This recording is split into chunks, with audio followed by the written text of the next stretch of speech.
Hello, my friends, and welcome to week 4 of our April Poetry Celebration, where we are spending the month of April reading poems, writing poems, and loving poetry. I'm so glad you're here. So, I want to start off today, as ever, with a batch of our community poems. I received such a wonderful harvest of poems this week, and I want to thank every single one of you who took the time to send me a poem or poems. Thank you so very much. It was a joy and an honor to read your poems. I wish I could read every single one of them here on our program, but alas, it otherwise would be many, many weeks to finish them all. But I'll just read a selection of them just to give you an idea. Now, you might recall that last week our theme was to write a poem about a moment of hope, and we got some beautiful ones. I'm going to start off with one by my friend Jim, and it's called The Cost. There is hope. We are not lost. It took so much, and we were giving. So here we are, having paid the cost. We understand the price of living. So bright the light ahead that guides us, so strong the breeze behind our backs. No longer does this dark time hide us, no matter now what torn heart lacks. There is hope. We are not lost. Over our eyes no despair finds place. The world is green with leaf and moss, bright skyward clouds like snow-white lace. So onward now, we'll not be hindered. We're not lost, for there is hope beyond the world of ash and cinders, with hearts that sing and minds that cope. We understand the price of living. So here we are, paying still the cost. It takes so much, but still, we're still giving. There is hope. We are not lost. Thank you, Jim. We need to hear that. Cindy gives us this haiku. Hope is a sentence. Words combined for protection keeps darkness at bay. So what really interested me about so many of these poems about hope is that we really can't, it's hard to write a poem about hope without also including at least a little bit of the shadow. And I think that's important.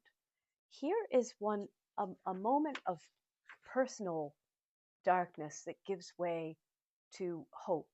And I think we have all experienced this. So Tina is speaking for so many of us through this poem.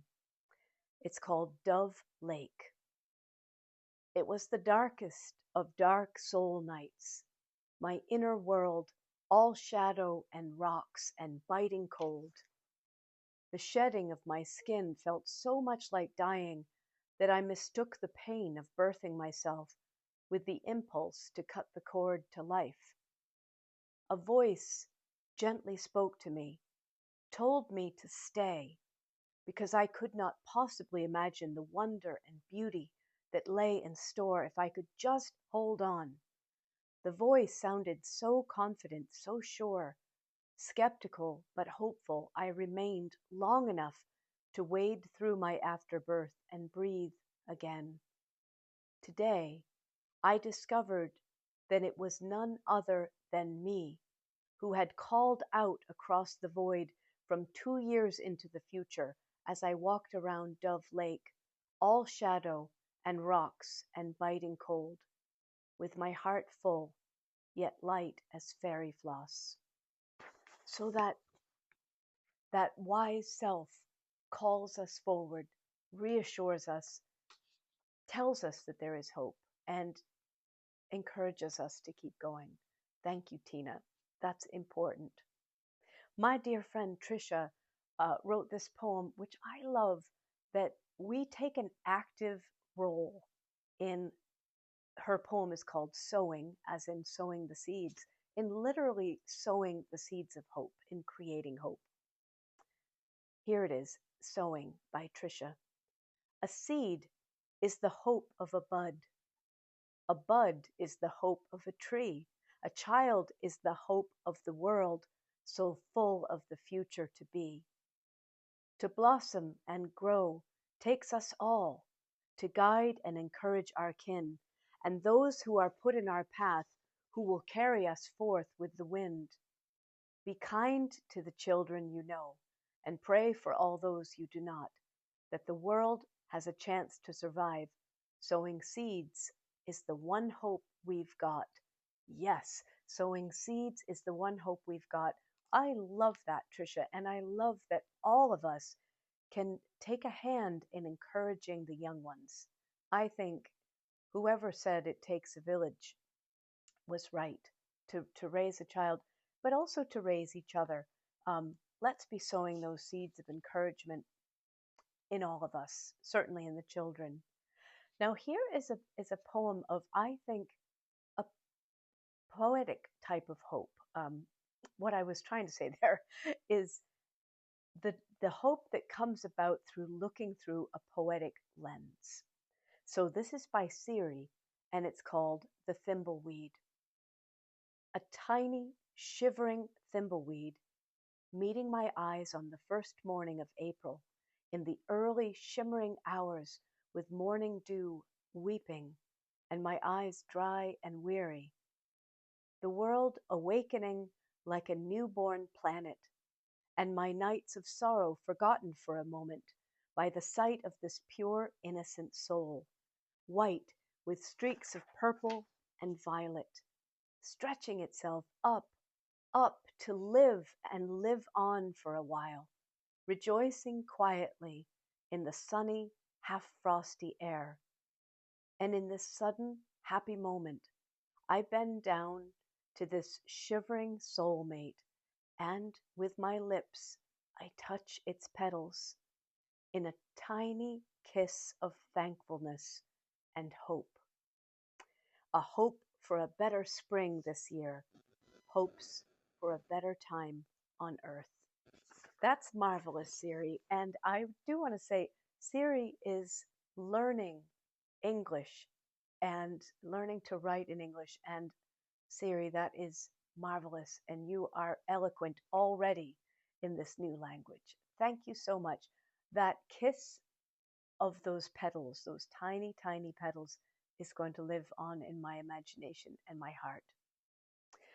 So beautiful. Now, we had a poem with some Irish last week by Lucy, and Val gave us a poem in Irish that I just couldn't resist reading. And it's sort of the intersection of hope and the spring poems, which we're all writing spring poems because how could we not? So this is called Tugan an Tarach Dochas, which means the spring brings hope. And I'll read you a line in Irish and then translate it. Tugan an Grian Tas. So the sun brings warmth. Tugan Tas an Tarach. The warmth brings the spring. Tugan an Tarach Blahana. The spring brings flowers. Tugan Blahana Aileach. The flowers bring beauty. Tugan Aileach Dochas. The beauty brings hope. So beautiful. Tugan Aileach Dochas. Beauty brings hope. Thank you, Val. That's wonderful. And Val is learning Irish. And again, Val, you're doing so well. Tágéirí leat. Kay gives us this beautiful celebration of this time called Earth Song. In spring, Earth sings her enduring song, green and lush and lyrical. She breathes her song on gentle winds and melts frozen days to mellow. Soft spring rains, life-giving waters, sing barren earth to fertile, and cloak the earth in sumptuous green and shimmering rainbow color. It's all the color there. And that I love the green and lush and lyrical spring. Thank you, Kay. That is a party in a poem. Jane gives us this haiku I just loved. Too much rain this spring. Humans complain day and night. while mosses rejoice. Jane, that is sheer delight. Thank you so much. Michelle, who I had the great joy of getting to meet recently at a concert I did. She came to the concert. She sent us this spring haiku that I also love so much. Spring rain gushes through the gasping heart, cracks and gaps blossom. Spring rain gushes through the gasping heart, cracks and gaps blossom. That's so beautiful. That's that feeling of where the light comes in, right? So beautiful. Wendy sent us this poem called Sap Rise, and with this note, she says, my way of handling city dwellers' angst is to get in touch with a tree. Trees keep us grounded in the true reality so that we don't get shaken by the confusion that surrounds us. So this is her poem called Sap Rise. Sap rise as roots keep the sun's eye of warmth deep. Better read that again. Sap rise as roots keep this sun's eye of warmth deep. Sap rise as roots seep, this breeze to sweep, this sky to weep. Sap rise as roots are meet, to share this pulse, to ask, to keep. It's asking much. It's wakened sleep to sun's eye of warmth deep. Wendy, that is like a charm. It feels like an incantation. It feels like it is really pulling the sap right up out of the earth and into our winter stiff limbs and bringing us back to life. So thank you so much for that. MJA wrote this poem, and it's interesting. MJA sent me two versions of the poem, one that he or she wrote, and another one that had been edited by a writer friend. And I decided the one I wanted to share was the one that MJA wrote, him or herself.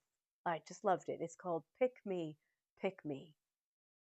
At the edge of a northern wood, trees waiting for songbirds to return from their southern winter lands. White and red oaks stood tall and strong and were very proud of the acorn carpet at their feet. With leaf buds still so tiny that could hardly be seen, the branches stretched tall and wide, saying, "Pick me, pick me." The beech trees raced to follow with their golden conical buds. Rest assured, they would slip those papery caps soon enough. The maples, never bashful in any season, took the lead. They offered thousands of burgundy buds, like tiny rose bouquets for the returning loves, meaning the birds, for the returning loves. But the old, thin maple stood lean and bare. No glorious crown, and just a few low branches remained. Most bark had chipped off in the wind, snow, and rain. It's just a snag, people would say, an old dead tree. Oh, but that wise old maple held on, hoping, pick me, pick me. Then, on that April morning, the last snow melted in the golden sun. There, at the tip of that snag, the male tree swallow cheerfully sang. For this spring, and like so many before, the old snag won. Oh, MJA, thank you. Oh, I just love this poem. I love the attention to each of the trees in turn. I love their desire to be festooned with a bird. And I love anything that says that that which we dismiss as old or unimportant or less impressive actually has life and strength and hope and beauty and heart. And that's what we see here. Thank you so much for that. Now, a poem at the intersection of hope and creativity. Some of you may have seen that I have been doing on Wednesdays what I'm calling the April poetry, the Irish poetry celebration, and I shared a poem by Anthony O'Raftery, uh, in which he says, "I'm Raftery, the poet full of hope and love." And I invited everybody to say who you are. And this is a poem by Pamela, and it's "I am Carter," and it's in this vein. And I just think again, it's just a wonderful poem. It made me so happy reading it. I am Carter. I am Carter the quilter, maker and stitcher, member of guilds. My process is solitary and joyful, yet not without pain. A burning passion awakened to flame in the waning days of my life. Sparks had flared this year and that, but were soon banked by the quotidian demands of life's practicalities. Now, full fire fueled by the bliss of creating community, of making and sharing multi-layered quilts that give warmth and hope and love to others, but most of all, to me. Yes, yes, Carter the quilter, this is wonderful. It's not over yet, and those passions can flame forth and bring us to life. That's marvelous. Finally, a pure poem on moments, just thinking about what a moment can be. And this is by my friend Sarah, and it's called Yawns. Yawns. How to take a moment and hold it lightly in the delight of nothingness. This is what yawns are for, to take a huge pause, a jaw-cracking pause, and call it breathing. But something precious, something infinitely precious takes place in this moment. Yes, Sarah. Oh, all of you, everyone, thank you all for your poems. Whether I read them today or not, I read them all and I loved reading them. Thank you, thank you, thank you. So we began our month with a poem of beauty, and we've had a poem of understanding, and we've had a poem of hope. And today I want to share with you a poem of joy. And this is by a contemporary poet called January Gill O'Neill. And she actually lives in Massachusetts. And she is a professor at Salem State University. And she is very active and crackling with poetic energy. And I am just so excited to introduce her to you, or reintroduce her perhaps. And this poem is called In the Company of Women, and it is really a poem of joy. In the Company of Women by January Gill O'Neill. Make me laugh over coffee. Make it a double. Make it frothy so it seethes in our delight. Make my cup overflow with your small happiness. I want to hoot and snort and cackle and chuckle. Let your laughter fill me like a bell. Let me listen to your ringing and singing as Billie Holiday croons above our heads. Sorry, the blues are nowhere to be found. Not tonight, not here. No makeup, no tears, only contours, only curves. Each sip takes back a pound. Each dry roasted swirl takes our soul. Can I have a refill?